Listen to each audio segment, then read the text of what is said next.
Assalamualaikum warahmatullahi wabarakatuh. Jumpa lagi, tahun ini kita harus melakukan pembelajaran daring. Anak-anakku sekalian, 12 grade students, kita ketemu kembali di pembelajaran bahasa Inggris secara daring. KD pertama yang akan kita bahas adalah offering help. Offering help. Okay. The first step, I want to ask you, why we should offering help to someone? Mengapa sih kita harus memberikan tawaran bantuan ke seseorang? The reason why we should offering help, there are 3 reasons. First, people live in a group or society. The second one, we have to respect each other. And the third one, we should help each other. I think that I don't need to explain you anymore because now you are in the 12th grade, you know English better, okay? So I don't need to translate into Indonesian. Is it that right? Okay. Ada 3 alasan mengapa kita harus menawarkan bantuan kepada orang lain. Yang pertama, people live in a group or society. Orang tinggal itu dalam sebuah grup atau komunitas. Jadi kita pasti memerlukan bantuan orang lain. Jadi jangan merasa mentang-mentang kita sudah jabatan kita tinggi atau apa, kita tidak memerlukan orang lain. Tidak ya, kita pasti harus memerlukan bantuan orang lain. Alasan yang kedua adalah we have to respect each other. Kita harus menghormati, saling menghormati ya. Yang terakhir, we should help each other. Kita seharusnya saling membantu. Nah, dalam kehidupan ini, berarti karena kita perlu orang lain, berarti kita juga harus menghormati, saling menghormati, dan saling membantu. Oke, di dalam menawarkan bantuan, kita bisa memberikan beberapa kalimat dalam ungkapannya. Di antaranya adalah, kita lihat, expression of offering help. Yang pertama, do you need some help? Do you need some help? Perhatikan intonasi yang memberikan, ya. Do you need some help? May I help you? May I help you? Would you like some help? Would you like some help? Let me help you. Let me help you. Do you mind if I help you? Do you mind if I help you? Can I help you? Can I help you? Is there anything I can do for you? Is there anything I can do for you? What if? Nah, ini titik-titik, Anda sudah tahu ya, harus disambung dengan apa yang ingin Anda sampaikan ke orang tersebut. What if I help you, for example? Yang selanjutnya, would you like me to titik-titik, yang juga harus disambung dengan apa yang ingin kita tawarkan, apa yang ingin kita bantu. Would you like me to bring this book for you, misalnya, ya. Do you want me to titik-titik, juga titik-titik ini harus disambung dengan apa yang ingin kita sampaikan. Do you want me to leave this thing to another room? Apakah Anda menginginkan saya untuk mengangkatkan barang-barang ini ke tempat lain, misalnya, ya. Nah, sekarang yang pertama, do you need some help? May I help you? Would you like some help? Let me help you. Do you mind if I help you? What can I do? Can I help you? Sorry. Is there anything I can do for you? What if? Would you like me? Do you want me to? Itu semua intonasinya naik ya, intonasinya naik. Kecuali yang let me help you. Let me help you itu nadanya datar. Tapi saya miscorrection di sini ya. Mohon maaf, di sini salah ketik. Di situ ada tanda tanya, sebetulnya tidak ada tanda tanyanya di situ ya. Jadi membaca let me help you, nadanya datar saja. Oke.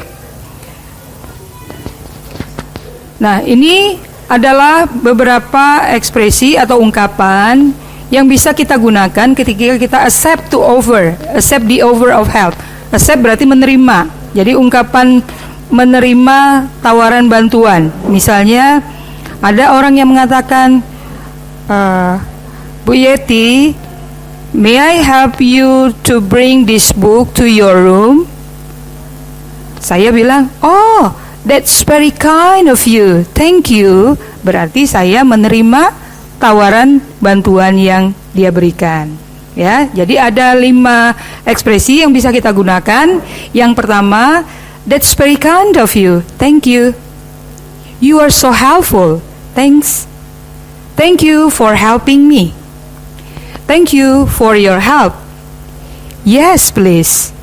Nah, sekarang perhatikan, that's very kind of you. Kind of itu disambung bacanya, jadi kind of. That's very kind of you. Thank you. Nah, apabila mem ganti thanks, boleh enggak? Boleh. Tapi yang enggak boleh adalah that's very kind of you. Thanks, thank you. Nah, itu enggak boleh ya. Jadi kalau sudah pakai thank you saja. Kalau pakai thanks saja. Yang kedua, you are so helpful. Thanks. Anda begitu baik hati. Terima kasih. Thank you for your helping me. Terima kasih sudah membantu saya. Thank you for your help. Terima kasih atas bantuan Anda. Atau bisa saja yang singkat, yes please. Ma'am, mau dibantu ma'am? Yes please. May I help you ma'am? Yes please. Nah, jadi Anda bisa memilih salah satu dari ungkapan ketika menerima bantuan seseorang. Selanjutnya, ini adalah expressions to refuse an offer of help. Nah, sekarang refuse berarti menolak tawaran bantuan. Ada 4 cara, misalnya bisa please don't bother, tolong jangan ganggu. Don't bother me misalnya, jangan ganggu saya. Thanks, but I can handle it myself. Terima kasih, tapi saya bisa melakukannya sendiri. Atau no, thank you. No, thank you. Biasanya sambil menggelengkan kepala. I'm sorry, but I can't accept your help. I'm sorry, but I can't accept your help. Terima kasih, tapi saya tidak dapat menerima bantuan Anda. Nah, itu yang bisa kita ucapkan ketika kita menolak bantuan seseorang. Nah, sekarang mari kita berlatih. Ini ada sebuah dialog antara Miss Erna dengan Tania. Ya, tolong perhatikan dialognya ini. Ya, kondisinya seperti apa. Mem berharap Anda melakukannya nanti di rumah. Please you memorize at home this dialogue. And your task is you memorize all of the spoken in this dialogue and then please acting out with your partner. Oke, sekarang kita latih ya.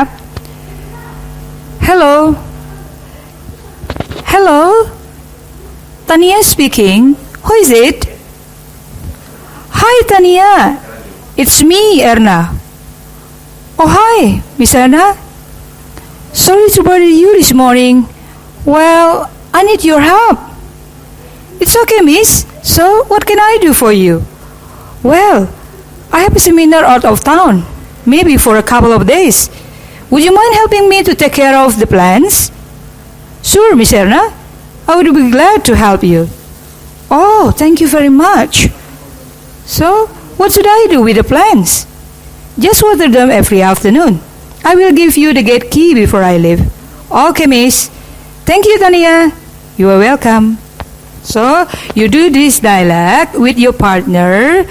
One student as Erna and one student as Tania. But I want you to change the name of the spoken here with your real situation. For example, Tania, you change by your own name. Miss Erna, you change with your partner's name. Oke, jadi tolong nanti di rumah dilatih dialog yang barusan kita latih ini ya. Anda lakukan sesuai dengan situasi dan kondisi yang bersangkutan. Misalnya di situ yang sebagai Tania mengatakan hello, Tania speaking. Nah, Tania speaking ganti dengan nama kalian masing-masing.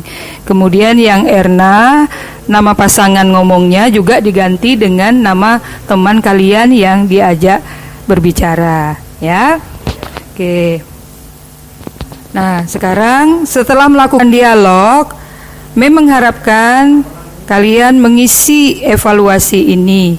Ada 8 pertanyaan yang harus Anda jawab berdasarkan dialog yang Mem sampaikan tadi. Yang pertama, who are speaking in a dialect?